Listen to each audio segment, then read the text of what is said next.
If the print head is too high, it will influence the printing quality with low resolution and with tinny ink fly. If too low, the material will scratch the print head and destroy the print head. This video teach you how to adjust the Eco Solvent Printer print head height with the printing material. The steps are as below.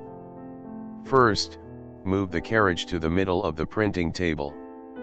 If the print head is too high, then put a flat surface 2 mm to 1.5 mm thickness items like acrylic, aluminum boards etc. under the carriage. Then, loose a little of the 4 screws which fix the print head plate screwdriver, then the plate can move down up freely to adjust the print head height to material surface. Once the print head adjusts well to 1.8 mm to 2 mm, you can measure the distance of the left and right side of the plate to ensure the plate in horizontal.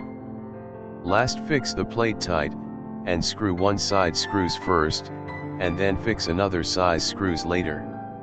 In this process, please ensure protect the print head surface, do not scratch the print head surface.